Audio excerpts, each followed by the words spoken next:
From the 1st century AD, Mediterranean merchants, drawn by its wealth, flocked here on the monsoon winds, as in later times did Vasco da Gama and the Chinese admiral Zheng He. From ports like this, Cochin, Arab traders bore some of India's greatest scientific discoveries to the West, including her most brilliant invention, the mathematical system we all use today. But the real motive for the trade was spice.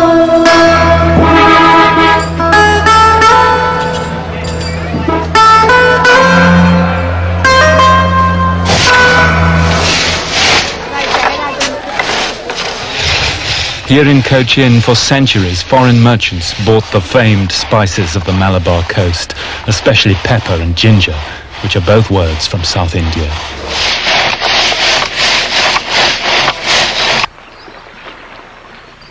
Such contacts help breed an outward-looking and tolerant society, as it still is. Sail up the little rivers and creeks in the Cochin backwaters, and you'll come across communities which embody the Indian idea of civilization as pluralism.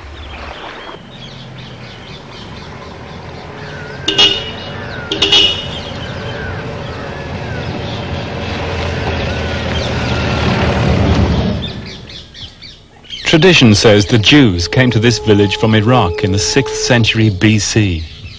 Theirs must be one of the oldest and loveliest synagogues in the world.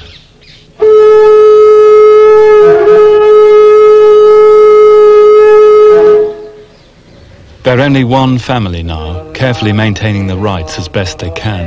But recently local girls have converted to marry into the family, so they still hope their traditions will be passed on.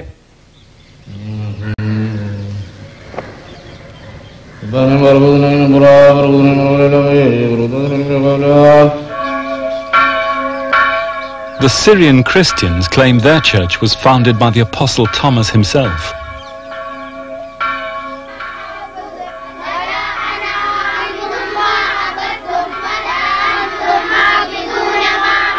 Islam, meanwhile, came by sea in the 7th century with Arab traders, peacefully, not as elsewhere by war and conquest.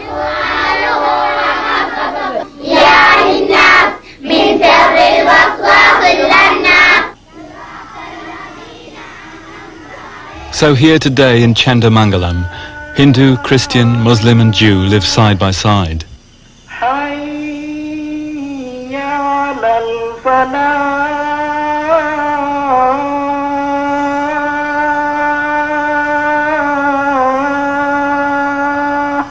All these people of different faiths, says Krishna in the Gita, whatever form of worship they choose to fulfill their desires, ultimately their worship comes back to the same source.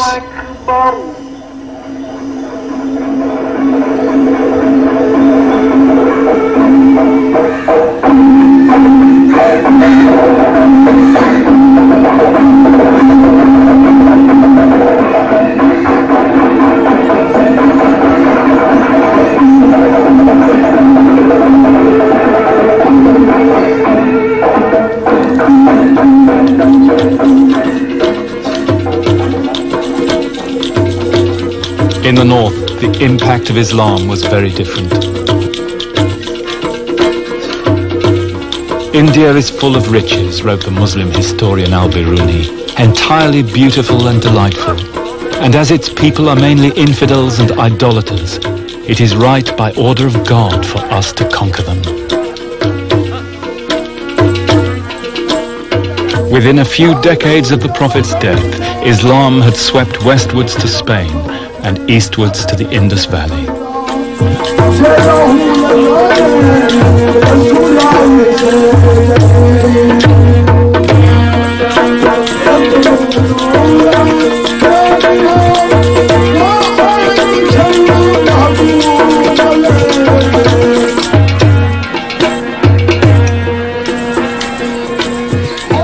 Eventually, Muslim attacks shattered the old Hindu kingdoms of the north.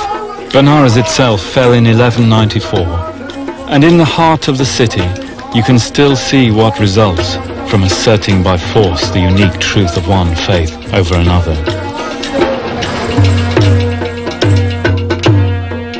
Mosques built out of the ruins of Hindu temples, smashed Hindu walls sticking out of the back of a Muslim prayer hall.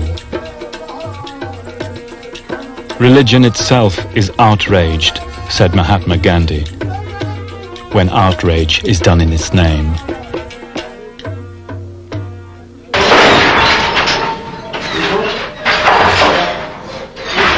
These tragedies initiated a long and tortuous relationship between Hindu and Muslim, which both enriched India and, even in our own time, has threatened to tear it apart.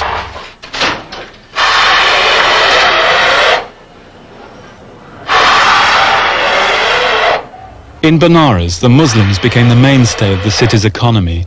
The thousands of silk weavers, like Subhan Ali and his sons, with their tiny shops and handlooms, are all Muslim. It was here in the 15th century that the poor weaver Kabir preached the brotherhood of Hindu and Muslim. But in 1991, a rising tide of Hindu fundamentalism saw their looms smashed, saris burned, and livelihoods ruined, as India's ideal of unity and diversity went through a new ordeal of fire.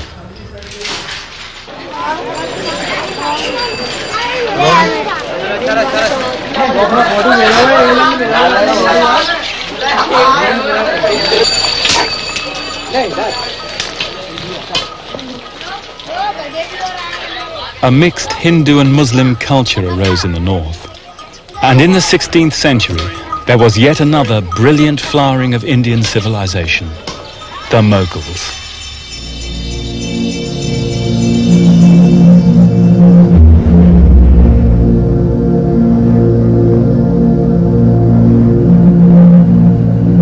The Mughal Empire created an art and architecture which still defines our popular image of India today, in its flamboyant mixture of Hindu, Persian and Muslim.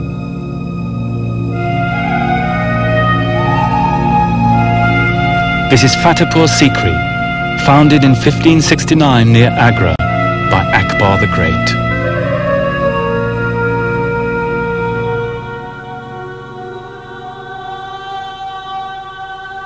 Akbar commissioned a great translation of the Mahabharata into Persian, along with these exquisite paintings.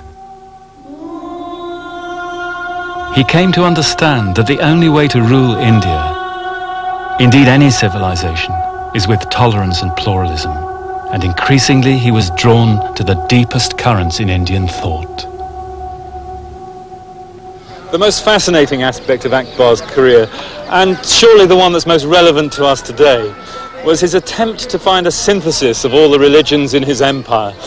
It could only ever have happened, one imagines, in a heady religious climate of India. And it's all the more remarkable because Akbar was brought up a devout Muslim and he was illiterate. His tutors unanimously condemned him as a bad pupil. But impressed by the terrible evils which are unleashed by religious intolerance, and perhaps motivated by political considerations, Akbar summoned holy men from the Hindus and the Jains, the Christians and the Jews, the Zoroastrians, even Mandeans from Persia, along with Sunni and Shia Muslims. And out of their